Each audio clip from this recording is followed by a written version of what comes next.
bien. Bueno, pues nada, lo que ha dicho Ana, aquí está mi libro pero no vengo a hablar de mi libro, vengo a hablar de mi curso, ¿no? O sea, que no es el libro de lo que voy a hablar, lo que pasa es que el libro, como se llama igual que el curso, el espectador es el protagonista, ¿no? En realidad, el libro surge de los cursos. Precisamente, si lo escribí fue porque primero di unos cursos y en esos cursos, como escribo todos mis libros de guión, siempre surgen a partir de la enseñanza, ¿no? Y entonces con lo que voy dando en las clases, lo que yo mismo voy aprendiendo, porque se aprende más dando clase que recibiéndola, realmente, ¿no? Porque tienes que conocerlo todo, tienes que investigar a fondo de verdad, etcétera. Pues ahí salió el libro, ¿no? Y ahora pues sale el curso que tiene mucho que ver con el libro, pero que va más allá también y que es un curso que también tiene práctica y contenidos nuevos, porque el libro ya es de hace unos cuantos años, ¿no? 4, 5, 6 años por lo menos. Y bueno, primero lo que voy a explicar es por qué se llama así el libro y el curso, ¿no? Porque se llama El espectador es el protagonista, ¿no?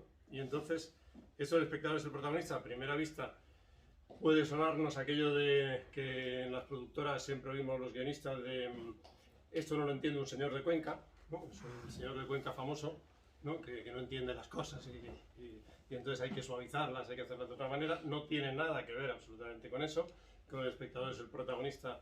En realidad se refiere no a complacer a los espectadores y darles lo que ellos quieren y rebajar tu criterio, etcétera, sino más bien a saber que este es un arte dirigido al público, como todos los artes supongo. Hay pocos artes que no estén, quizá no hay ningún arte que no se dirija a un público, que no sea para contárselo a los demás. En los años 70 sí que se hizo un poco, ¿sabes? Aquello del arte efímero, que se hacía una obra de arte y se tiraba al océano, ¿no? Ahí en Nueva York, ¿no? Bueno, nada más hacerla, se tiraba al océano y ya nadie la iba a ver más, ¿no? No sé si la veía en un instante antes de que se hundiese en el océano, ¿no? Pero no, aparte del arte efímero, pues siempre es para alguien, ¿no? Y entonces, ¿por qué el espectador es el protagonista? Porque tiene que ver con una cosa que yo llamo la esquizofrenia de los gurús de guión, ¿no? Llamo a una cosa que sucede que es más o menos la siguiente. Resulta que en los libros de teoría del guión, los más famosos son Cy Field con el libro del guión y Robert McKee con el guión, son como los dos grandes gurús, pero hay muchos otros. Sucede algo. Tú vas leyendo el libro y descubres que te están contando muchísimas cosas que puedes hacerle al espectador, ¿no? Cosas que puedes hacer para crearle expectativas, para crear interés, para crear suspense, para crear sorpresa. Te dan muchas herramientas narrativas para que el espectador se sienta, pues eso, enganchado por la narración que quieres contar. Hay esta famosa de la tensión sexual no resuelta, ¿no? Que es esto que parece que siempre va a pasar, que siempre va a pasar, que no tiene por qué ser sexual, pero muchas veces es el primer beso, la primera vez que se acuestan, etcétera, pero no tiene por qué ser sexual. Es algo que parece que va a pasar, pero que siempre algo lo impide. Siempre hay algo en el último momento que impide que suceda, ¿no? Esta herramienta, por ejemplo, o el rifle de Chekhov, ¿no? Que Chekhov decía, lo decía acerca de los cuentos más que del teatro. Decía, si tú en un cuento dices que hay un rifle colgado en la pared y lo señalas claramente ese rifle en la pared, pues vas a tener que usarlo al final del cuento, ¿no? Claramente has llamado la atención sobre ello, pues vas a tener que usarlo. Y además eso tiene esa herramienta en concreto es interesante por otra razón. Si tú no has señalado el rifle y al final lo usas y alguien sale corriendo al salón y de pronto mira y ve que hay un rifle y lo usa, a los lectores les va a parecer que eso, anda, mira, había un rifle en el salón, ¿no? Dice, vaya, qué casualidad, nos ha salvado la vida justo porque ha encontrado un rifle ahí, ¿no? Sin embargo, si lo dices al principio, ya esto no sucede. Ya realmente el espectador lo que siente es todo lo contrario. Siente que todo es coherente. Siente, es verdad, había un rifle, sí, claro. Y entonces ahora cuando lo usa, pues nos parece sensato y racional. Bueno, pues este tipo de herramientas narrativas de las que nos hablan los teóricos del guión en sus libros y que pueden dedicar 200, 300 páginas para ver qué le hacemos al espectador, la esquizofrenia sucede cuando se ponen a examinar la estructura del guión. Se ponen a examinar la estructura del guión y a eso le dedican 40, 50 páginas y muchísima importancia, porque casi todos consideran que la estructura es absolutamente fundamental. Por ejemplo, esto que decíamos de Cy Field, 3 actos con 2 puntos de giro. Bueno, pues en este momento, cuando empiezan a analizar la estructura, se olvidan por completo del espectador. Ya no existe. Ya lo único que examinan en la estructura es las cosas que le suceden a los personajes. Siempre están pensando, punto de giro, ¿qué le podría pasar al personaje ahí al final del primer acto? ¿Qué podría ser? Y luego, ¿qué tal si le damos una sorpresa? ¿Qué sorpresa se podía llevar? ¿Le podría traicionar un amigo y de pronto descubre que el que pensaba que era amigo es un enemigo, ¿no? Por ejemplo, ¿no? Y en el clímax, ¿qué podría pasar en el clímax al personaje? Es decir, examinan la estructura solamente mirando las cosas que le pasa al protagonista o a los personajes. pero no al espectador. Se olvidan por completo del espectador al que han dedicado tantísimas páginas, ¿no? Yo creo que es un error tremendo, es un olvido del verdadero arte narrativo, porque nosotros lo que tenemos que provocar es efectos en el espectador, efectos en el que va a ver la película y saber que lo que estamos contando y esa estructura está afectando, está causando unas ciertas emociones, unas intrigas, unos intereses, etcétera, en el espectador. Pero lo olvidan completamente en la estructura. Yo creo que eso es un problema muy grave y para los guionistas lo es doblemente, porque claro, cuando quieren mejorar su guión y su estructura, lo único que dan vueltas es saber qué más cosas les pueden pasar a los personajes, ¿no? Y lo que tienen que pensar es qué más cosas les pueden pasar a los espectadores, ¿no? Esa es la razón del espectador es el protagonista, y esto que digo era esquizofrenia en los gurús. Cuando escribí el libro, naturalmente ya conocía las teorías, pero investigué mucho más para ver, realmente se olvidan del espectador. Me parecía incluso raro, a pesar de que más o menos veía que era así.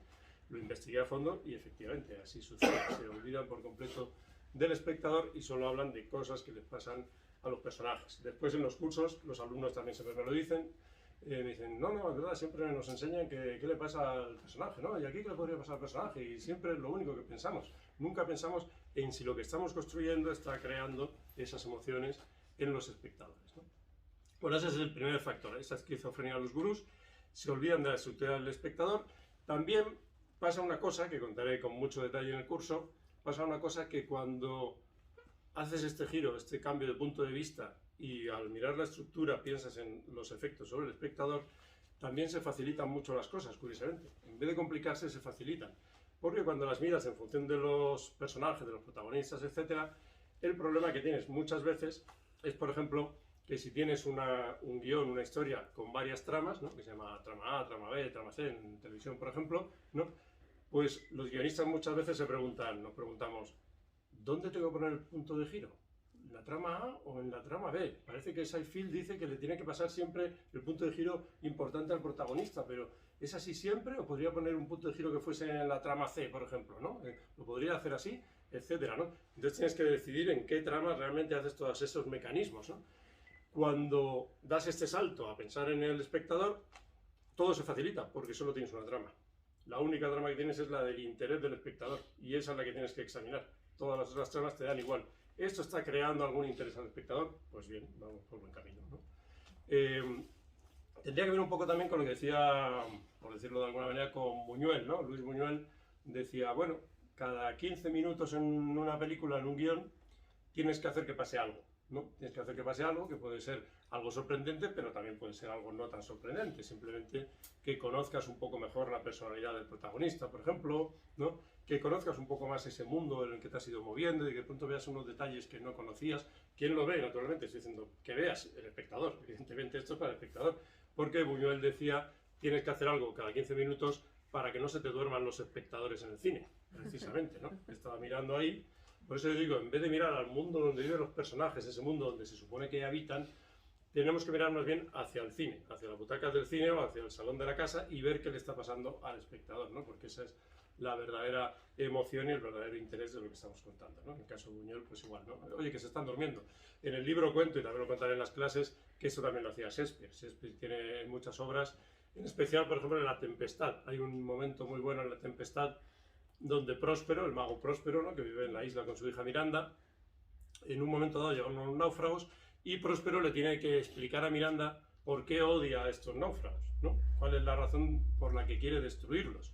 Y entonces se lo explica y empieza a explicar a Miranda, pues mira, yo era el duque de Milán, tal, no sé qué, pam, pam, mi hermano me traicionó, pam, pam, va contando todo esto y de vez en cuando Shakespeare dice, Miranda, atiéndeme, no hagas como esos espectadores perezosos que no quieren saber las cosas, ¿no?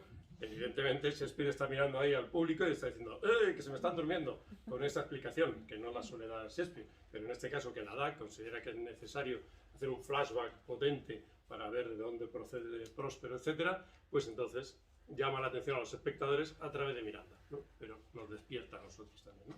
Bueno, pues esto es un aspecto muy importante. Pensar también en el análisis, aquí un ejemplo.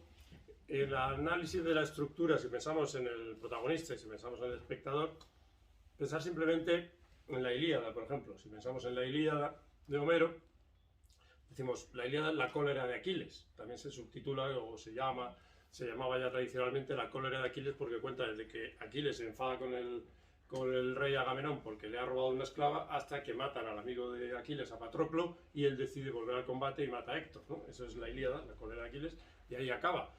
Mucha gente piensa que acaba con el caballo, y realmente hay muchos libros que ponen a Ilíada, seguro que aquí encontraríamos alguno que sale un caballo de madera en la portada. Eso es publicidad engañosa. Realmente tú dices, oiga, que aquí no hay ningún caballo, me han engañado. El caballo sale en la Odisea es donde se cuenta el caballo, pero no en la Ilíada, ¿no? Si analizásemos la Ilíada desde ese punto de vista del protagonista, pues veríamos, decimos, Aquiles, venga, pues vamos a ver la trama de Aquiles, ¿qué le sucede y tal? Pues le sucede que se pelea con Agamenón y se va a su tienda. Y desaparece por completo de la trama, desaparece por completo. El 90% de la Ilíada, Aquiles no está presente. Y reaparece cuando matan a su amigo Patroclo y él mata a Héctor. Entonces Príamo va a pedir el cadáver de su hijo a Aquiles, ¿no? Eso es Aquiles. Si cogemos a ese protagonista, pues ausente completamente. Es pasivo, eso que decía Maquis, de que no puede haber protagonistas pasivos, etcétera, otro teórico, ¿no? Bueno, pues ahí veis. Y sin embargo, pues decimos, oye, que pasan muchas cosas en la Ilíada, ¿no? Le pasan a otros personajes, le pasa a Diomedes, le pasa a Helena. Helena con Príamo y con Héctor tiene muchos momentos buenos. Pasan a muchos otros personajes. Podríamos multiplicar las tramas y empezar a pensar en los puntos de giro de cada una, cuál es la que cobra y tal, pero nos haríamos un verdadero lío, porque son muchísimas, ¿no? Y, sin embargo, si lo analizamos, como os decía, desde el punto de vista del espectador, vemos que siempre existe el interés del espectador. Ahora me intereso por Aquiles, y ahora me intereso por Helena, y ahora me intereso por Diomedes, ¿no? Veis que esa trama es una y siempre está ahí. ¿Por qué? Porque el espectador es el verdadero Dios omnipotente. Este Dios omnipotente que se dice el narrador omnisciente, que lo sabe todo, bueno, el espectador es el que lo ve todo. En una película, en cualquier lugar, a no ser que saquemos al espectador del cine, te vamos a sacar 5 minutos de la sala y no vas a ver un trozo de película, pero el espectador pues lo ve, o que se quede dormido, ¿no? Pues el espectador lo ve todo, evidentemente, y por lo tanto todo lo que hay en la trama le va a afectar, ¿no?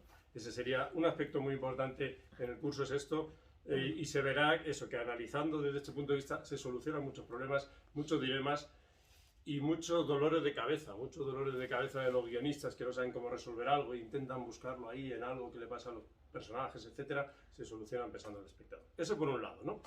Después, por otro lado, otro aspecto muy importante que está muy relacionado con este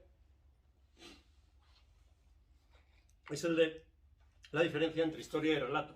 La diferencia entre historia y relato, este es un tema que no se suele tratar en las clases de guión. Yo de pronto detecté y dije, claro, esto no lo comenta nadie, no lo comenta en los libros de guión tampoco. Sí que se trata en teoría literaria, en teoría crítica, en poética, en todos estos aspectos, en todas estas disciplinas se trata constantemente la diferencia entre historia y relato, pero en guión no. Y los guionistas no son conscientes de esa diferencia y eso les hace de nuevo ponerse en muchos dolores de cabeza porque piensan que lo importante es la historia y lo importante es el relato. Cuento rápidamente lo que es historia y relato, así muy sintéticamente, simplemente. La historia, dicho en general, todo tiene matices. Y en el curso se verá que yo siempre matizo todo y que todo tiene una excepción, ¿no? Reglas y excepciones, siempre hay excepciones. Pero en general podríamos decir que la historia es ese mundo donde viven los personajes. Pensemos en Napoleón, 50 años de vida, ¿no? Pues la historia de Napoleón, pues sus 50 años de vida, donde hizo un montón de cosas, batallas, todo tipo de acontecimientos. Eso es la historia, ¿no? ¿Y el relato qué es? El relato es lo que contamos, ¿no? Contamos un fragmento de la vida de Napoleón. Eso lo seleccionamos de la historia. La primera operación entre historia y relato es que no podemos decirle a alguien, siéntate ahí que vas a estar 50 años. No podemos contar la historia entera, ¿no? Por lo tanto, la primera operación entre historia y relato va a ser la selección. Yo cuento como 10 operaciones diferentes entre historia y relato, narrativas, que nos dan armas a los guionistas, ¿no? Entonces, bueno, pues la primera operación es la selección. Tenemos que seleccionar una parte de la historia y eso es el relato, ¿no? Muchas veces se dice también el qué y el cómo, lo cual es más o menos verdad también. El qué, lo que ha pasado, el cómo lo contamos. También tiene sus matices que en el curso explicaré en detalle, pero más o menos es eso, ¿no? Y los guionistas, al no distinguir en historia y relato y pensar que lo importante es la historia, lo mismo que pasaba con lo del espectador y los protagonistas, se obsesionan por ver qué cosas podrían suceder en la historia, en ese mundo de los personajes, que hicieran más interesante lo que están contando. Y muchas veces ya, no, al principio sí, tienes que investigar la historia o tienes que crearte una historia, inventarla, incluso crearte un mundo en tu mente y conocer a los personajes como si fuesen tus amigos y casi vivir con ellos y hablar con ellos, con esos personajes que te has inventado. Todo eso es buenísimo y fantástico, pero tienes que ser consciente de que el espectador todo eso no lo va a ver. El espectador lo único que va a ver es 1 hora y media que tú le vas a dar, o un cortometraje de 15 minutos, es lo único que va a ver. Y todo eso que está en tu mente, y todos estos meses de investigación, y todo lo que tú conoces, y todo lo que ha sido la vida de Napoleón, nunca jamás lo va a poder contemplar. Solo va a poder contemplar esa selección. Como no lo selecciones bien, no le va a interesar. Muchas veces nos quedamos sorprendidos y decimos, pero sí es interesantísimo, pero ¿por qué no les gusta? ¿No? Bueno, pues es interesantísimo porque lo conoces tú a fondo, pero el resto de la gente, el público, no lo conoce. Tú lo que le has contado no es suficientemente interesante para ellos, ¿no? Eso, por ejemplo, en los cursos que doy en la Escuela de Cuba, en San Antonio de los Baños, que menos este año, evidentemente, doy 2 cursos al año, sucede una cosa muy frecuentemente, que es que en el cine que hay allí, en la sala, hay 2 salas, la Glaube Rocha, se llama así por el cineasta brasileño, se ponen cortometrajes, peliculillas que han hecho los alumnos, no de mi curso, de otros cursos, y allí las proyectan y vamos ahí todos los alumnos, los profesores, y las vemos y disfrutamos de ellas, ¿no? Y entonces allí sucede muy a menudo que cuando termina una de estas películas, los profesores ahí no intervenimos mucho, porque bueno, no vamos aquí a estar diciendo que esto tal, ¿no? Pero los otros alumnos sí, los otros alumnos dicen, yo quiero comentar una cosa, ¿no? Entonces se levanta uno y dice cualquier cosa, barbaridad o comentario, a veces muy interesante, a veces muy destructivo, etc. Pero es muy frecuente que se levante alguien y diga, yo es que en ese cortometraje, la verdad, no entiendo por qué el protagonista hace eso al final, no lo veo justificado, no entiendo la reacción que tiene, no se explica, ¿no? Y entonces se levanta la autora o el autor de ese cortometraje y dice, bueno, lo voy a explicar, es que no lo has entendido bien. Es que mira, este personaje en realidad siempre ha tenido problemas con su madre, que es una figura muy poderosa, ¿no? Y tiene problemas con las mujeres, especialmente con las mujeres mayores. Entonces cuando está aquí en el desenlace, pues precisamente esto le viene todo lo de su madre y entonces por eso se queda quieto en vez de reaccionar, etcétera, ¿no? Y empieza a dar toda una explicación, ¿no? Entonces, claro, los que hemos estado allí decimos, ya, eso está muy bien realmente, pero ¿dónde está eso en lo que hemos visto? No está en ningún lado, no lo hemos visto, ¿no? Eso es muy frecuente, creamos una historia tremenda y en el relato quitamos, incluso a veces quitamos, eso pasa mucho en muchos cursos, los alumnos quitan lo más importante, que lo saben ellos, pero que no lo sabe el espectador. Entonces quitar muchas veces el mayor atractivo, a veces porque consideran que es vulgar decirlo así claramente, tal, por diversas razones, pero no lo dicen, ¿no? Normalmente en el cine no tenemos explicadores al lado que nos digan, con su madre, pues, vaya problemas que tenía, tal. Nadie nos explica las vidas íntimas de esos personajes en esa historia, etcétera, ¿no? Este es otro aspecto, ¿no? Historia y relato, saber distinguir, ver que en el relato lo que hacemos es muchas cosas. La primera es esta selección, otra muy importante es el orden, ¿no? Con el orden en un relato hacemos metafísica porque cambiamos el tejido mismo de la realidad. En la historia las cosas suceden de pasado, presente y futuro, en el relato no. En el relato puede pasar primero el futuro, luego el pasado, luego el presente, luego el futuro otra vez, hacemos flashbacks, hacemos flash forward y le damos superpoderes a los espectadores para que contemplen el futuro antes de que suceda, por ejemplo, ¿no? O que contemplen un pasado que ya no está ahí y lo puedan contemplar. Todo este orden es lo que hace que muchas veces una historia que contada tal cual no tendría mucho interés, de pronto desordenada, cobra muchísimo interés. ¿Por qué? Porque el espectador va a ver primero una cosa y luego la otra y eso va a ser muy importante para cómo se van a ir despertando sus emociones. Yo pongo muchos ejemplos en clase de esto, del orden. Pongo El tiempo de los Conway, no sé si conocéis esa obra de teatro de Priestley, que es muy interesante, donde lo voy a intentar contar muy sintéticamente. Simplemente son 3 actos del teatro de cortina, del telón, que cae el telón y empieza el segundo acto, cae el telón y empieza el tercer acto. Aquí hay 3 actos marcados. En esta obra de Priestley, fantástica, El tiempo de los Conway, el primer acto sucede en una casa de Londres, digamos, me invento la fecha, es un poco la trama, la recuerdo así, digamos en 1919, ¿no? Y es el cumpleaños de la hija de la familia, que se llama Kay, que cumple 18 años, y están ahí sus padres, están sus hermanas, está su hermano, un chico encantador, maravilloso, al que todos quieren muchísimo. Con las hermanas Kay se lleva de maravilla también, siempre están haciendo bromas. Huyen de un vecino pesado que siempre que se acerca, que viene, y se van corriendo a otro lado porque no hay quien lo aguante, ese vecino insoportable. Están invitados algunas personas del propio piso, de algunos amigos de la familia, etcétera. Todo muy alegre. El matrimonio, el padre y la madre, se quieren muchísimo, es una delicia, se respetan, es un placer verlos. Y ese es el primer acto. Termina esto, cae el telón y nos vamos a un segundo acto. Ese segundo acto, si estábamos en 1919, ahora estamos en 1926, ¿no? Ha pasado, estamos en 6 o 7 años después. Y entonces aquí lo que vemos es que a medida que va, es también un cumpleaños, es la misma casa y son más o menos los mismos personajes. Simplemente han pasado 7 años, ¿no? Y es el cumpleaños de Kate también, ¿no? Y a medida que va avanzando la acción en este acto, vamos descubriendo lo que ha sucedido a esta familia en estos 7 años. Y vemos que es todo terrible, que han ido en todo hacia la fatalidad, ¿no? Vamos viendo el ambiente ya no es tan alegre ni mucho menos, lo vamos detectando a medida que avanza la acción. Descubrimos que el hijo se ha suicidado, ¿no? El hijo de este joven encantador se ha suicidado porque era homosexual y su padre no es que le causara el suicidio, pero podía haberlo evitado. Pudo evitarlo y no lo evitó por su incomprensión, ¿no? Se ha suicidado, el padre se siente culpable, está en un rincón, hecho un vegetal, no habla nadie con él no habla con nadie, la madre tampoco, le considera responsable también al padre, ese matrimonio ya no existe como tal. Una de las hijas se ha casado con el vecino este, el insoportable ese del que huía, pues se ha casado con él. Claro. Y se ha casado con él, perdón, que tengo aquí, se ha casado con él. La empresa del padre ha quebrado, él tenía una empresa que esperaba que eso funcionase. Pues precisamente se ha casado con el vecino porque la empresa quebró, ellos estaban desahuciados, se iban a quedar en la calle y se ha prostituido, digamos, para salvar a la familia, porque el vecino tenía dinero que podía invertir en esa empresa y todavía salvar algo ahí. Bueno, es terrible, ¿no? Es la fatalidad total para la familia. Ese es el segundo acto. Cae el telón y entonces vamos al tercer acto. Y en el tercer acto estamos en la misma casa, la misma familia. Un cumpleaños de Kate también. Y es la continuación del primer acto. Es cuando Kate cumple 18 años. Es la continuación de la fiesta que hemos visto en el primer acto, simplemente continúa.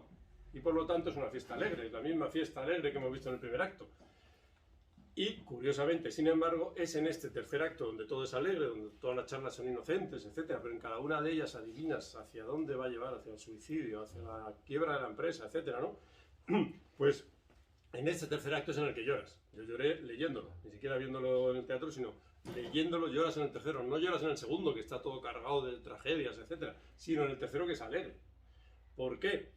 ¿Qué hemos cambiado aquí? ¿Hemos cambiado la historia? No, la historia es la misma, la de hicieron una fiesta en 1919 y otra fiesta en 1926, pero lo que hemos cambiado es el relato.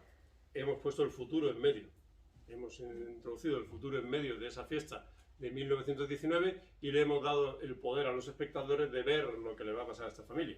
Han visto lo que les va a pasar y ahora, cuando volvemos a 1919, el espectador ha sido transformado. No ha sido transformada la familia en sí, que tiene sus acontecimientos, sino el espectador. El espectador ha quedado completamente transformado, sabe lo que no sabía antes y lo que ve lo interpreta de manera completamente diferente a como lo interpretaba en el primer acto, ¿no? ¿Veis? Este es un ejemplo muy potente y muy poderoso del poder del orden y de cómo algo que en una historia... Imaginaos que hubiesen hecho la obra en orden cronológico. Primer acto y segundo acto de fiesta de 1919 y tercer acto del 26. Habríamos dicho, esta fiesta no se acaba nunca, ¿no? Esto, dale y dale, y más fiesta del 19 y tal. Y luego una cosa tan dramática que habríamos dicho, quizás se pasa un poco, ¿no? Ahí cargando las tintas y tal. Pero al ponerlo en el medio, todo cambia, ¿no? ¿Y a quién hemos cambiado? No a los personajes, sino al espectador, evidentemente. Bueno, pues esto es historia y relato, eso da mucho juego. Si trabajamos sobre el relato, que es lo único que va a ver el espectador, las soluciones las vamos a encontrar más trabajando sobre el relato que sobre la historia, aunque a veces la historia no... Oye, que Napoleón además hizo esto, vale, pues lo voy a poner en el relato precisamente, ¿no? Pues bien, estupendo. Bueno, estos serían dos aspectos, son muchísimos. A mí en los cursos me gusta, una cosa que me gusta, y sigo lo contrario de lo que se suele recomendar en los manuales de dar conferencias, charlas, etcétera, que dicen siempre que primero expliques de lo que vas a hablar y que luego empieces, ¿no? Que hagas una especie de resumen de todo lo que vas a hablar. Yo en los cursos muchas veces no cuento de qué voy a hablar porque me gusta la sorpresa. Precisamente para mí un curso es como una narrativa en la que también hay ganchos, hay expectativas, hay sorpresas inesperadas, etcétera, ¿no? Y bueno, pues también habrá muchas sorpresas en el curso, quiere decir que aquí estoy contando los elementos troncales más definitorios, pero luego hay muchas otras cosas. Otro aspecto importante que voy a tratar es este, ir contra las estructuras dogmáticas o previas. Los guionistas nos han educado, sobre todo a partir de los años 80, desde 1979, en el que un teórico de guión, Seinfeld, publicó un libro, el libro del guión, donde propuso esta estructura que os decía, el paradigma lo llamó, además, para darle un sentido de ciencia potente, ¿no? Le llamó el paradigma, como Thomas Kuhn en la estructura de las revoluciones científicas, filósofo de la ciencia, llamaba paradigmas a los grandes momentos de la ciencia, ¿no? Pues él dijo, pues yo esto del guión lo llamo paradigma, el modelo a imitar. Todo el mundo debe hacer 3 actos y 2 puntos de giro. Desde ese momento el estructuralismo extremo se convirtió en la norma del guión, ¿no? De tal modo que en los años 80, si tú escribías un guión y no tenía 3 actos y 2 puntos de giro, en Hollywood te lo devolvían. Oiga, aquí en la página 27 no hay punto de giro. Haga el favor de volver a escribirlo, ¿no? Y tenías que volver, es que mi historia o mi relato no tiene punto de giro en la 27. Ya, pero es que si no tienen en la 27, esto no es una estructura buena de guión, entonces pues tiene usted que reescribirlo, ¿no? Bueno, pues Seinfeld propuso esto de los 3 actos, 2 puntos de giro, dijo que esto era además lo que decía Aristóteles, dijo, además Aristóteles en la poética dice lo mismo, que un guión debe tener 3 actos, ¿no? La poética es un libro de Aristóteles acerca de teoría del teatro dramático, se perdió la segunda parte que era sobre la comedia, y dice, también lo dice Aristóteles, y 3 actos es igual a planteamiento, desarrollo, desenlace. Bueno, pues todas estas cosas no son verdad, prácticamente todas las que acabo de decir.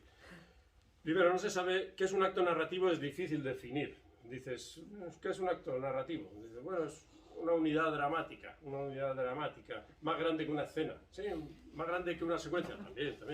Pero es una parte, podemos llamarlo parte también, ¿no? Es eso que acaba en un punto de giro. El acto acaba en un punto de giro. Ah, vale, pues ahí ya lo tenemos, ¿no? ¿Y el punto de giro qué es? El punto de giro es lo que está al final del acto. Ah, vale, muy bien, vale. Entonces ya tenemos la definición, ¿no? El punto de giro es un poco circular, evidentemente, ¿no? Bueno, curiosamente una investigadora, Christine Thompson, decidió investigar esto de los actos en las películas de Hollywood, el cine comercial de Hollywood, que se seguía este paradigma de film de los 3 actos. Y curiosamente lo que descubrió Christine Thompson es que las películas, incluso las que se habían escrito siguiendo el paradigma de film, no tenían 3 actos, sino tenían 4. Yo, aceptando la definición de McKee, de Field, de lo que es un acto, que es bastante discutible, y todo lo demás, yo encuentro 4 en vez de 3. No encuentro planteamiento, desarrollo y desenlace, sino que encuentro algo así como planteamiento, luego veo una cosa que es complicación, luego veo desarrollo y luego veo desenlace. Más o menos es lo que detecto en la mayoría de las películas de Hollywood, etc. O sea que ni siquiera hay 3 actos y tal. Ahora se habla de 5 actos, porque se supone que Shakespeare usaba 5 actos, pues hay que hacer como Shakespeare, que es el más grande. En realidad, cuando se hace una investigación, las investigaciones a fondo siempre te dan sorpresas. La primera sorpresa es que no se sabe cómo dividía sus obras Shakespeare. Se dice siempre que se dividía en 5 actos, y en realidad eso procede de que cuando murió Shakespeare, alguien, yo lo llamo un benefactor o benefactora de la humanidad, llevó 38 obras de Shakespeare a un impresor. Y eso es lo que se llama el first folio, ¿no? Pues era tamaño folio, y de ahí salen las 38 obras que conservamos, algunas que se han conservado en cuarto, mitad de folio y todo eso, anteriores y tal. Y cuando las llevó al impresor, ahí sí que se dividían las obras en 5 actos. Y entonces las de Shakespeare se dividieron en esos 5 actos. Se sospecha que en la última época de Shakespeare, ya escribiendo en colaboración con Fletcher, en 1600, en los últimos años de 1600 que vivió Shakespeare, ahí pudo dividirlo en 5 actos, pero en lo otro no se tiene ni idea de cómo se dividía realmente el Hamlet, ni siquiera se tiene idea de cómo eran las escenas exactamente en el teatro isabelino. Hay como Thomas Kidd, por ejemplo, uno de los autores de la tragedia española, una de las grandes obras de esa época, consideraba escena cada vez que entraba o salía alguien. Simplemente, aunque todo siguiese igual, entraba o salía alguien y ya era una escena nueva, ¿no? Por ejemplo. Bueno, tampoco se saben los actos de Shakespeare. Bueno, pues esta obsesión por una estructura previa, ¿no? Una estructura dogmática que tienes que aplicar a tu guión, sea lo que quieras escribir, pues desde en los años 80 se extendió completamente. Todavía domina en gran parte, todavía encontraréis en muchísimos lugares, muchas directoras, vas a una productora de televisión, etcétera, y te dicen, o de cine sobre todo, y te dicen, no veo el punto de giro del segundo acto, no veo bien construidos los 3 actos, ¿no? Te siguen insistiendo en ese aspecto. Los actos en el cine no son necesarios. En el teatro de cortina sí, ni siquiera en todo el teatro, sino en el teatro de cortina tal. En algún caso puedes decidir que te apetece tener 3 actos y los pones claramente marcados, pero no hay por qué. Y después, tampoco es aristotélico. Resulta que Phil nos dijo que era aristotélico y no. Aristóteles simplemente dice que una obra debe tener principio, medio y fin, ¿no? Y con principio, medio y fin, literalmente lo que quiere decir Aristóteles, no solo en la poética, sino en otras obras, lo que quiere decir es, dice, principio, define, dice, es aquello antes de lo que no hay nada. Fin es aquello después de lo que no hay nada. Y medio es lo que está entre medias. Esa es la definición de principio, medio y fin. que como ven no tiene una gran potencia narrativa o dramática, simplemente todo tiene principio, medio y fin. Nacemos, crecemos, morimos, podemos encontrar muchas cosas en 3, pero también en 4 y también en 5 y también en 6. Si nos ponemos podemos encontrar, dividir las cosas en 4, en 5, en 6, etc. ¿no? Bueno, pues cuando tienes 3 actos o un planteamiento, desarrollo, desenlace, dicho así, que muchas veces se considera sinónimo y es un error también, porque tú puedes tener una obra en 10 actos, por ejemplo La Ronda de Schnitzler, una obra de teatro, tiene 10 actos claros y sin embargo tiene un planteamiento, tiene un desarrollo y tiene un desenlace. La película, por ejemplo, After Hours de Scorsese, tiene un solo acto, un único acto, y sin embargo tiene un planteamiento, tiene un desarrollo y tiene un desenlace. No es equivalente planteamiento, desarrollo y desenlace. Pero tengas 3 actos con 2 puntos de giro o tengas un planteamiento, desarrollo y desenlace, ¿qué es lo que tienes como guionista? Pues nada, no tienes nada. Tienes un planteamiento, un desarrollo y un desenlace. Es como aquello que contaba Hitchcock del guionista que siempre soñaba historias fabulosas y decía, ay, se me olvidan cuando me despierto, ¿no? Y entonces se puso una libreta al lado y dijo, esta vez lo apunto, ¿no? Y por la noche pues soñó efectivamente una maravillosa historia y afortunadamente la apuntó en la libreta. Y cuando se levantó por la mañana dijo, bueno, menos mal que la apunta esta vez. A ver qué pone. Ah, mira, y además hay eso, planteamiento, desarrollo, desenlace, ¿no? Chico conoce chica, chico pierde chica, chico recupera chica, ¿no? Pues eso es lo que tienes normalmente cuando tienes un planteamiento, un desarrollo y un desenlace.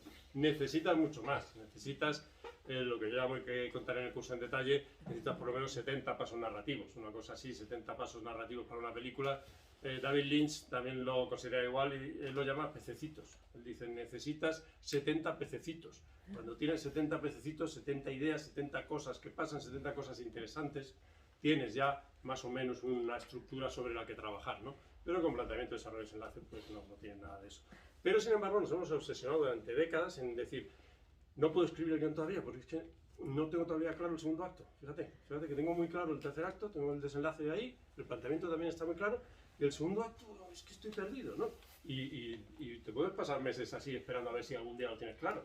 Grave error, lo que tienes que hacer es un esquema de pasos, 1, 2, 3, 4, 5, 6, 7 y llegar a los 70 pasos narrativos para tal. Hablaré mucho del esquema de pasos y de cómo se hace un buen esquema de pasos, porque cuando tienes el esquema de pasos ahí sí que ya casi tienes la película, ya es dialogar, ¿no? Digamos, en series lo saben muy bien y construyen el mapa de trama donde ponen los pasos narrativos, se le da a alguien que lo dialogue y esa persona lo dialoga sin mucha dificultad. Bueno, pues voy a tratar todo ese tema de las estructuras dogmáticas. Hay otras muchas estructuras no previas, no puestas desde el principio, son las estructuras episódicas o modulares, no por los episodios o capítulos, sino por módulos, segmentos, ¿no? Hay la estructura muy interesante de William Archer, un teórico de teatro del siglo XIX, del que ha copiado casi todo McKee, curiosamente. Muchas de las grandes ideas de McKee están tomadas de Archer. Es uno de los pocos que cita al principio de su libro. Sabéis que los teóricos de guión no suelen citar a nadie. Parece que todo ha salido de su cabeza como Atenea, completamente armada, ¿no? Y entonces te empiezan a decir cosas y tal. Y solamente Robert McKee al principio cita 2 o 3. Y si miras a William Archer y buscas su libro Playmaking, que es de 1897 o así, y lo lees, verás que casi todas las buenas ideas de McKee están en William Archer. Y él propone, por ejemplo, una estructura muy interesante. Habla de estructura de cadena, de cuerda, de Partenón, y dice una que la llama estructura de pudding, ¿no? De bizcocho, como un bizcocho. Y eso también es muy interesante. No tiene una cadena, no tiene una estructura, y sin embargo es muy buena. Es la estructura que usan muchas de las nuevas series de televisión, como Los Soprano, como Mad Men, etc. Esa es una estructura que podríamos llamar de pudding perfectamente, ¿no? Eso, pues esas otras estructuras también las contaré en el curso, contaré también las modulares en ese sentido, o episódicas también se llaman, de Kubrick era la que usaba, El Padrino también es una estructura episódica, La Ilíada en sí misma es una estructura episódica también, ¿no? Bueno, pues hablaré de las otras estructuras que no son las estructuras previas o dogmáticas que nos dicen que hay que poner. Yo lo comparo, estas estructuras previas o así, lo comparo con un mito griego precisamente, que es un mito, es una aventura de Teseo, del héroe Teseo del Minotauro. Pues resulta que Teseo, cuando en un momento fue a Atenas, porque su padre había dejado una espada debajo de una piedra y decía, ve a Atenas cuando seas adolescente y tal, ¿no? Cogió la espada, se fue para Atenas y decidió, en vez de irse por mar, que se llegaba en un momentito, decidió ir por tierra, atravesando el istmo de Corinto, porque había muchos bandidos por ahí, ¿no? Entonces quería enfrentarse a muchos bandidos para imitar a su héroe, que era Heracles, ¿no? Y entonces uno de esos bandidos que se encontró es el más interesante, y se usa en ciencia este bandido como metáfora, es Procusto. Era uno que se llamaba Procusto, y Procusto lo que tenía era un bandido muy maniático, porque tenía una cama tenía un lecho, se llama el lecho de Procusto, la cama de Procusto, tenía una cama, y cuando llegaban los viajeros les decía, túmbate, descansa, por favor, ponte cómodo aquí en esta cama, ¿no? Entonces el viajero se tumbaba en la cama. Y si el viajero era más corto que la cama, lo que hacía Procusto es que lo agarraba por los pies y por la cabeza y lo estiraba y lo descoyuntaba hasta que encajaba perfectamente en la cama, ¿no?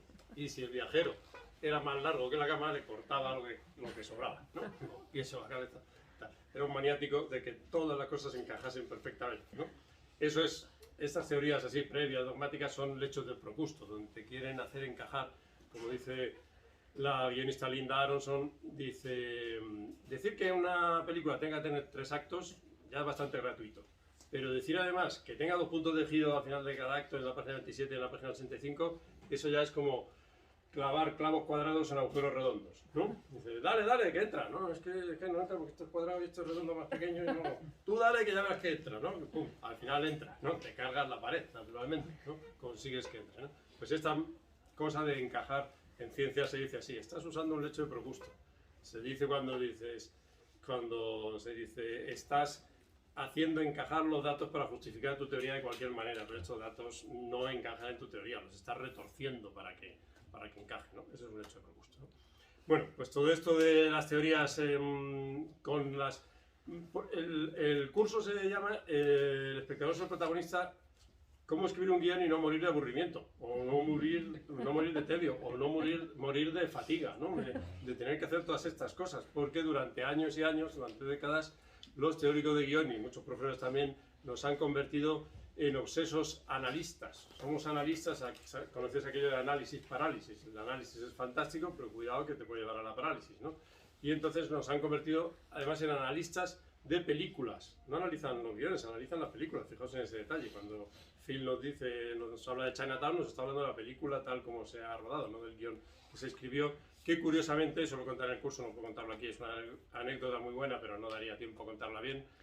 Curiosamente, Seinfeld presumía de ser muy amigo de Robert Downey, el guionista de Chinatown, y sin embargo, y que tomaba cervezas en su Porsche y todo eso y tal, y sin embargo parece que Downey nunca le contó cómo escribieron Chinatown y cómo resolvieron la estructura. En el curso lo cuento y es bastante diferente a los 3 actos y los 2 puntos de giro, que no es lo que pensaron Polanski y Robert Downey con Chinatown, y cómo resolvieron el gran dilema que tenían con la estructura. Lo contaré y veréis que se parece más a esto del esquema de pasos que os he hablado antes que a cualquier cosa de 3 actos, 2 puntos de giro. Bueno, pues más o menos por ahí. Entonces, eso, se subtitula así porque yo creo que se debe disfrutar de la escritura de guión. Creo que en el primer libro de guión, es Las paradojas del guionista, precisamente ahí intenté decir que los guionistas vivimos en la paradoja, ¿no? Vivimos en la paradoja de que hay cosas, de pronto nos dicen unas reglas, que hay que seguir unas normas, y de pronto decimos, oye, pues es que si no sigo la norma casi me sale mejor, lo veo más interesante. Y vives ahí como diciendo, he aprendido esto y también me dicen que haga otra cosa, etcétera, ¿no? Digo, sí, vas a vivir siempre en la paradoja, y lo que tienes que hacer es disfrutar de ello. En vez de sufrir por vivir en la paradoja, disfrutar de la paradoja. Estoy aquí medio perdido. Si estás perdido en un guión, es muy, muy buena señal. Porque si no estás perdido, seguramente lo que estás haciendo es copiar. Estás copiando o recordando. Cuando todo te sale de corrido, dices, maravilla. Seguramente estás recordando algo que viste la semana pasada o hace 3 años y lo estás ahí copiando. Hay que escribirlo, hay que seguir esa intuición primera, pero luego hay que ponerla a prueba. Pues seguramente estás imitando más que creando de nuevo, ¿no?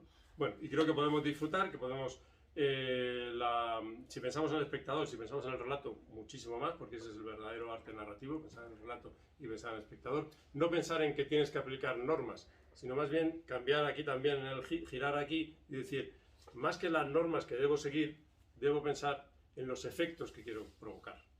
Efectos que quiero provocar sobre el espectador. Y si quiero provocar este efecto, ¿qué herramienta, qué técnica me puede ir mejor? En ese sentido, usarla, ¿no? No al contrario, ¿no? Realmente, ¿qué efectos provocas en el espectador, ¿no? Eso es, además, lo que pensaba Aristóteles. Ya digo, Aristóteles no pensaba lo de 3 actos, Aristóteles no era formalista, Aristóteles en filosofía se llama teleologista, es decir, que la causa está en el futuro, ¿no? Y finalista, pues llamar funcionalista, el para qué. Lo que le interesaba a Aristóteles era el para qué escribimos una obra de teatro. Y lo dice claramente, precisamente en la cita que Phil cita erróneamente para decir lo de los 3 actos. Dice, para que la obra produzca su propio placer. Es decir, para que produzca placer en el espectador. para que produzca catarsis, para que produzca emoción, para que produzca cualquier cosa en el espectador. Y si para eso tenemos que hacer 3 actos, pues hacemos 3. Y si nos va mejor con 5, pues hacemos 5. Y si no hacemos ninguno, pues ninguno. Pero tenemos que conseguir ese para qué hacemos la obra, ¿no? Y bueno, pues así más o menos he dicho algunos de los elementos fundamentales. También es importante, no somos eso, analistas de estructuras, somos creadores de estructuras. Y al crear las estructuras, si miramos hacia el efecto que produce, quizá no sabemos el significado exacto de lo que estamos escribiendo. Robert Wilson, el director de teatro, decía: el creador debe ser superado por su obra, no debe dominarla por completo, no debe entenderla por completo. La obra te tiene que superar por algunos lados, hay cosas que no sabes por qué las hace, muchas cosas que hace Shakespeare no sabes exactamente por qué las hace. Los personajes no tienen una motivación clara, eso se lo reprochaba mucho Tolstoy, ¿no? Decía, es que no tiene una motivación, Otelo, o Iago, no tiene una motivación para hacer lo que hace y tal. Dice, y en la obra original que copió Shakespeare, pues sabéis que Shakespeare de todas sus obras solo tiene 3 con argumento que se considera original, todas las demás las toma de algún lado, ¿no? La Tempestad, El cuento de invierno y El sueño de una noche de verano, y las otras son tomadas de argumentos de otros lados. Y le reprochaba esto Tolstoy, que no tenían motivación los personajes para hacer lo que hacían. Y dice, bueno, sí que tienen, pero tienen múltiples motivaciones y múltiples interpretaciones. Y la interpretación viene más para los críticos y para los espectadores, no para los creadores. Nosotros creamos personajes complejos, personajes interesantes, y son los espectadores los que deben disfrutar buscándole los 3 pies al gato. Nosotros tenemos que ver que se produzca ese efecto precisamente de que los espectadores le busquen los 3 pies al gato, pero no tenemos por qué dar la solución. Hoy en día se sigue mucho una tendencia que surgió en California en los años 60, en los años locos del sexo y de la libertad, que era muy influenciada por el psicoanálisis y por diversas teorías del psicoanálisis, ¿no? Donde siempre se le da un motivo psicológico en la infancia o parecido que explica los comportamientos de los personajes. Con eso se ha construido un estereotipo tremendo, ¿no? Del personaje que todo se explica porque le pasó algo en la infancia, tal, no sé qué, ¿no? Es una tendencia bastante extendida, pero muy simplista, y lo que hace son personajes planos. Personajes mejor que no se sepa exactamente muchas veces, tiene motivos, tiene razones, él mismo dice sus motivos, pero muchas veces miente, ¿no? Por ejemplo, etcétera, ¿no? Y es mucho más interesante hacerlo más complejo. Ese es otro aspecto. Muchas veces se habla del estereotipo, no caer en el estereotipo, no hagas personajes estereotipados, tal. Es cierto, pero yo considero que el arquetipo, eso que llaman arquetipos, esas figuras ideales, son estereotipos. Ya lo decía McLuhan, del cliché al arquetipo. O sea, no hay mucha diferencia entre un arquetipo y un estereotipo. Los arquetipos son estereotipos de calité, ¿no? De élite, pero es lo mismo. Se usan tanto que se ha convertido en un estereotipo. Yo creo que hay que crear, ya terminando, ni estereotipos ni arquetipos, sino tipos y tipas interesantes. Eso es mucho más importante, ¿no? Cuando creas un personaje. Y más o menos es eso, no sé si hablo demasiado, vamos, más o menos una visión así muy general de... Vas bien de tiempo. ¿Bien de tiempo? Sí, decir algo sobre el curso, a lo mejor, de cómo está planteado. Simplemente un poco... bueno, en este año pasado, que hemos tenido que volcarnos mucho en todo lo que es los cursos online, ¿no? Y han desaparecido casi todos los cursos presenciales, ahora vuelven poquito a poco. Bueno, pues hemos aprendido mucho los profesores acerca de la conexión online, etcétera. Y una de las cosas que he visto claramente es que, por ejemplo, las clases de 3 horas se hacen largas. Son difíciles aguantar 3 horas para los alumnos y para el profesor, ¿no? Y entonces, al diseñar, por ejemplo, los cursos que doy en Cuba online, ya he dado 3 ediciones del mismo curso, y lo que hago, les dije, no vamos a hacer una clase semanal de 3 horas o de 4 horas, o vete a saber cuántas horas, sino que vamos a hacer 2 clases de 2 horas. Entonces hacemos una clase de 2 horas el martes, una clase de 2 horas el jueves. De esta manera las clases se hacen cortas, curiosamente, hasta se hace corta, o sea que, pero bueno, siempre es mejor que se haga corta que se haga larga, ¿no? Realmente dices, oye, se acaba ya la clase, pues qué bien, ¿no? Oye, nos lo pasa muy bien, no hemos llegado a sentir aburrimiento y focalizas en los temas muy bien, etcétera, ¿no? Bueno, pues están organizadas así, clases de 2 horas en vez de 3 o más longitud. Por ejemplo, en Lima, en la Universidad de Lima, doy un curso online que son 5 horas. Y voy a tener que darlo también este año, porque es el diseño que hay, 5 horas seguidas. Claro, es complicado, tienes que buscar alternativas de qué haces salas en la conexión para que trabajen los alumnos durante 1 hora juntos y luego se ponen en común, tienes que hacer otras cosas, ¿no? Pero una clase de muchas horas se hace pesada, ¿no? Después hay, a lo largo de todo el curso, yo sigo, en este curso y en otros, como una especie de ejercicio práctico que van haciendo los alumnos para ir asimilando lo que se va diciendo en la teoría, ¿no? O sea, uno mucho la teoría y la práctica. Yo creo como William James, ¿no? El gran psicólogo, uno de los grandes psicólogos de la historia, siglo final XIX-XX, ¿no? William James, muchas de sus teorías en educación todavía se siguen y se respetan. Decía que toda teoría debe ir unida a una práctica y toda práctica a una teoría, ¿no? Y eso es muy importante. Muchas veces se cae en el teoricismo extremo, ¿no? Que entonces nunca conectan las cosas. Ahora creo que en educación se está empezando a pensar eso, en enseñar las matemáticas relacionándolo con alguna cosa práctica, ¿no? Decirte, aprende 800 fórmulas, aprende fórmulas de química, ¿para qué sirve esto de los moles? Pues yo qué sé, pero tú te lo tienes que aprender, no tiene mucho sentido con lo fascinante que es la química, ¿no? Es maravillosa si sabes para qué sirve todo esto, por qué tal, ¿no? Etcétera, ¿no? Y entonces se cae en un teoricismo extremo que hace normalmente aburrido todo, ¿no? Y también a veces se cae en el practicismo extremo, porque el practicismo extremo también es malo. Es decir, muchas veces se piensa, no, si hacemos solo práctica, aquí se aprende mucho. No es verdad. Con la práctica aprendes a hacer una cosa concreta, pero no eres capaz de generalizar y no eres capaz de extraer las lecciones de esa práctica, ¿no? O sea que la práctica unida a la teoría yo creo que es la manera realmente buena de enseñar. Teoría y práctica van caminando juntas y entonces aplicas lo que aprendes teóricamente en la práctica y en la práctica extraes las lecciones que has sacado para que no quede como una anécdota que has vivido y que luego olvidas y que ya se acabó y que ya no te sirve para otra cosa diferente que quieres hacer en el futuro, ¿no? Yo en mis cursos además siempre intento una cosa, que es que no sea el curso en sí, la práctica, por ejemplo, que hagan en el curso, sino que les prepare para hacer cosas después. O sea, que cuando salgan del curso hayan cambiado y tengan una capacidad de hacer cosas sin decir, no, ya he terminado el curso, ya no sé qué hacer en la vida, ya, pues, sí, en el curso estaba muy emocionado y tal, y ahora qué hago, ¿no? No, pues yo intento que eso sean herramientas que luego les sirvan. Bueno, pues esto más o menos así sobre el curso también. En el curso doy muchos materiales, subo incluso vídeos, hay una carpeta compartida en Drive donde se pueden ver todos los vídeos, todos los materiales, que son muchos, y son todo tipo de cosas. A veces hay un texto de Julio Cortázar, a veces hay una cosa de Elena de Troya, que tienen que ver con cosas que hemos tratado, a veces que van en paralelo, pues doy mucho material en ese sentido. Y también lo que hago, y que tomo muy a pecho, es un resumen de las clases, doy una síntesis de todo lo que se ha contado en clase, lo que también permite a veces desviarnos un poco, a veces nos desviamos un poco, pero digamos que la línea, esta narrativa del curso está ahí y queda, y porque yo creo que es importante seguirla y completarla, y entonces pues doy este material de las clases después contadas, resumidas, e incluso incorporado a lo que ha salido en la clase. A veces, si salen muchas cosas desviadas, incluso grabo vídeos especiales que subo para los alumnos, por ejemplo, comentando sus ejercicios, ¿no? Si no da tiempo, veo que se va a comer todas las clases, pues hago un vídeo especial comentando y leyendo uno a uno los ejercicios y también lo tienen. De ahí, del resumen de las clases, sencillamente también creo que eso es interesante, sale casi un libro, salen como 50, 60 páginas de explicación de todo lo que se ha ido contando en bloques así que se lee muy amenamente, creo yo. Y además sale un libro que es diferente en cada curso.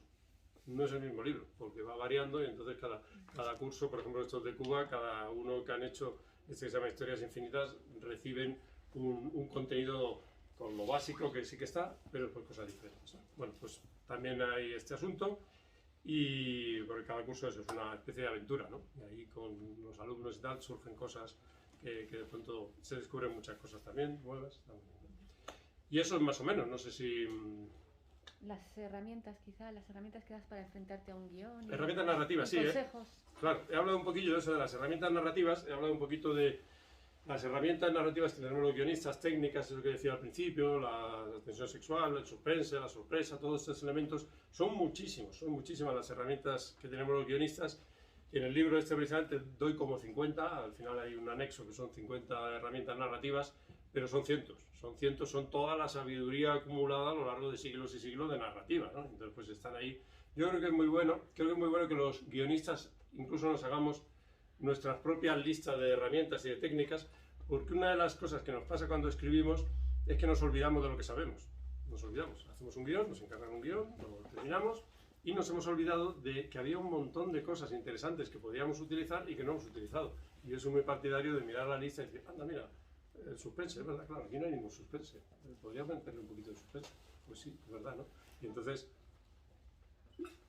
en el curso trato de muchas herramientas narrativas que a los guionistas nos ayudan en el trabajo Y además, otra cosa interesante que puedo decir con las herramientas narrativas, curiosa, que tiene mucho que ver con esto que he hablado, es simplemente que las herramientas narrativas tienen otra virtud, aparte de lo que cada herramienta en sí te ayuda o te sirve o te hace más interesante el guión. Y el otro aspecto interesante que tienen las herramientas narrativas es que las herramientas narrativas, curiosamente, cuando las usas, crean estructura. O sea, cuando estamos buscando desesperadamente la estructura, decir, ¿pero qué estructura le pongo a esto? Los 3 actos, el tal, ¿dónde está la estructura? Se me está deshaciendo el guión. Pues precisamente casi todas las estructuras narrativas crean una estructura. Si por ejemplo hacemos esta que os decía, tensión sexual no resuelta, parece que va a pasar, parece que va a pasar, parece que va a pasar, finalmente pasa o no pasa y se queda que ya no va a pasar nunca, por ejemplo, lo que sea. Estas 4 apariciones de esta herramienta a lo largo del guión te están dando precisamente, te están sosteniendo ya el guión, te están haciendo como unos hilos invisibles que le dan una solidez. Igual el suspense, que tienes que dar una información, es muy importante, un aspecto que trato mucho con suspense, sorpresa, etcétera, es el reparto de la información. Precisamente hablamos del espectador, es el protagonista, el reparto de la información entre los personajes y el espectador es absolutamente fundamental, es una de las claves y ahí está mucho del interés que podemos crear entre lo que saben los personajes y lo que sabe el espectador, que puede ser diferente, o entre lo que sabe un personaje y sabe el espectador pero no sabe el otro personaje. A veces incluso puede saber algo el personaje que no sabe el espectador, y en ese caso suele haber sorpresa. En el curso cuento en detalle la película que aquí en España se llamaba Con la muerte en los talones, pero que el título original es North by Northwest y que significa algo así como al norte del noroeste, ¿no? Una dirección que el guionista geográfica, que el guionista Ernest Lema se inventó, pero que luego resulta que existe y que los geógrafos la utilizan. Al norte del noroeste existe realmente, ¿no? Pero se lo inventó y tal, ¿no? Y entonces en esa película es muy interesante, por eso la analizo en detalle, porque es curioso que en la película lo que hace Hitchcock es que al principio el reparto de la información, el espectador y el protagonista, que es Cary Grant, son igualmente ignorantes. No saben lo que pasa. Ahí lo que hace Hitchcock es esconder información. Esconder información para los espectadores y esconderse al protagonista. Después Hitchcock decide que le va a dar información al espectador pero no al personaje. Y entonces nos dice que a este personaje no se le puede ayudar porque creen que es un espía y entonces hay que el FBI dice no podemos hacer nada porque si no los malos van a descubrir que el espía verdadero es otro y tal. Entonces pues nos da la información a nosotros, a los espectadores, y entonces tenemos el suspense constante y la expectativa de cuándo se va a dar cuenta Cary Grant y cómo no debería acudir a la policía porque nosotros sabemos que la policía no le va a ayudar, no le puede ayudar. Veis que aquí se está generando ese interés del espectador. Luego, en un momento dado, decide igualar la información y decide que Cary Grant y los espectadores lo sepamos todo. Informa a Cary Grant también de lo que está pasando, ¿no? Hay una escena en un aeropuerto y se lo cuenta también a Cary Grant. Y finalmente, y no lo cuento para quienes no lo haya visto, finalmente hay un momento final donde Cary Grant sabe algo que nosotros no sabemos. Y entonces nos llevamos una sorpresa, que luego se explica. Pero al principio decimos, ¿qué? ¿Pero cómo es posible? ¿No? Y luego nos damos cuenta de que Cary Grant sabía algo que nosotros no sabíamos. ¿Veis? 4 maneras de repartir la información en la misma película muy interesantes como las llevan, ¿no? Bueno, pues estos son el reparto de la información, como veis, siempre es hacia el espectador y las herramientas tienen ese poder, el suyo. Bueno, cuando tienes una regla, una norma, una herramienta, hay una cosa curiosa también, que es simplemente que cuando tienes una norma en realidad tienes dos. Tienes dos, ¿por qué? Porque tienes la norma que la puedes aplicar tal cual y que muchas veces sirve para ahorrarte trabajo, porque haciendo eso sabes que el espectador lo va a entender y puede seguir avanzando, y otras veces sirve para lo contrario, para sorprender al espectador, puesto que el espectador espera esto, tú le vas a dar otra cosa. Y entonces puedes seguir la norma o romperla, y al romperla pues tienes otra cosa. También puedes parodiar la norma, haces una parodia de esa norma y también es interesante, o sea que tienes dos cosas. Y bueno, finalmente diré una anécdota simplemente del cineasta que yo más admiro, que creo que es el mejor. Lamentablemente murió de un ataque cardíaco después de tener 4, ¿no? Y el quinto murió, que es Ernst Lubitsch. Y entonces Ernest Lubitsch decía una cosa muy interesante. Sabéis que Trueba, cuando recibió el Oscar, sabéis que dijo aquello de yo no creo en Dios, pero creo en Billy Wilder, ¿no? Eso dijo Trueba. Y Billy Wilder después le llamó y dijo, soy Dios, ¿no? ¿Vale? Y entonces después, pero después Billy Wilder, no sé si creía en Dios, da la sensación de que tampoco, pero creía en Ernest Lubitsch, ¿no? Realmente Billy Wilder adoraba como un dios a Ernest Lubitsch, con el que había trabajado, decía era increíble ver pensar a Lubitsch, y Billy Wilder tenía un marco, un cartel en su despacho, seguramente ahí a la vista, ¿no? Donde solamente había escrito una frase, ¿no? Y la frase que tenía, y toda su vida lo tuvo, en todos siempre que escribía guiones miraba ese cartel, y en ese cartel ponía, ¿cómo lo habría hecho Lubitsch? Eso era lo único que ponía.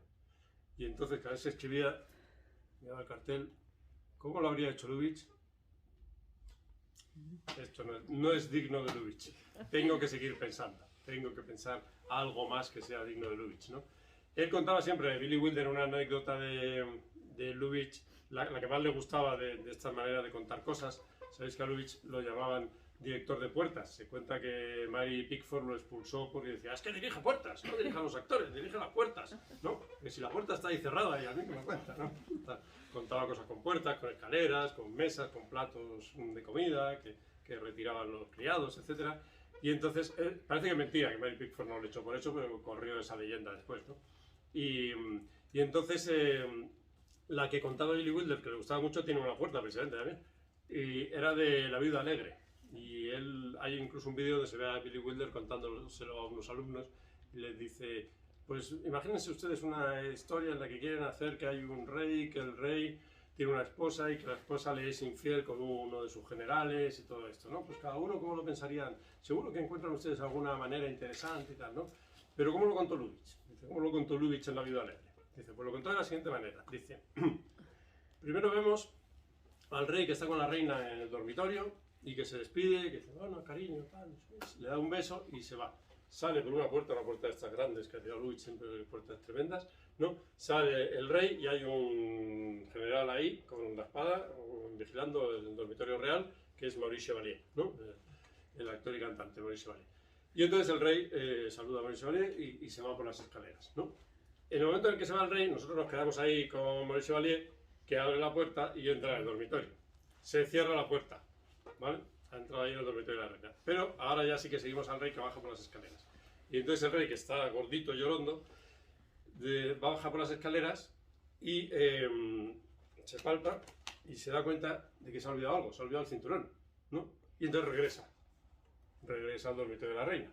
Y entonces vemos, abre la puerta, entra, se cierra la puerta, de nuevo no entramos con él en el dormitorio, al cabo de un rato se abre la puerta y sale el rey con el cinturón, ¿no? Sale muy contento y se lo pone. Y cuando se lo pone ve que no cierra. Claramente es imposible que ese sea su cinturón. No cierra. Y entonces vuelve, naturalmente ya se ha dado cuenta y nosotros también, vuelve, se abre la puerta, se cierra y ahora vamos a entrar y no cuento lo que pasa porque no pasa lo que esperamos, pasa otra cosa. Lubitsch también nos cuenta después ahí otra cosa, ¿no? Pero esa cosa tan interesante, el cinturón, es el método de Lubitsch, que lo que decía siempre Lubitsch, precisamente decía, tú no le digas al espectador 4, o no le digas 2 más 2 son 4, tú dile 2, y después dile 2, y que sea el espectador el que diga 4, ¿ves? 2 más 2 es 4, pero que sea el espectador el que lo saque, ¿no? Por eso nosotros los guionistas tenemos que pensar mucho en esto, en darle esas claves suficientes al espectador para que él complete las cosas. Estamos en un arte secuencial, precisamente faltan cosas, faltan espacios, hay elipsis, etcétera, y tenemos que darle esas herramientas para que complete el espectador y bueno, pues eso es una de las cosas más interesantes que podemos hacer, pensando siempre, y también lo trato mucho en el curso evidentemente, en que nosotros no somos narradores literarios como de cuento, de novela, etcétera, sino audiovisuales. Este es un arte audiovisual además. Los guionistas muchas veces descuidamos el sonido, pensamos que el sonido son los diálogos. Ya habla la gente, pues ya hay sonido. No. Podemos trabajar mucho más el diálogo, ¿no?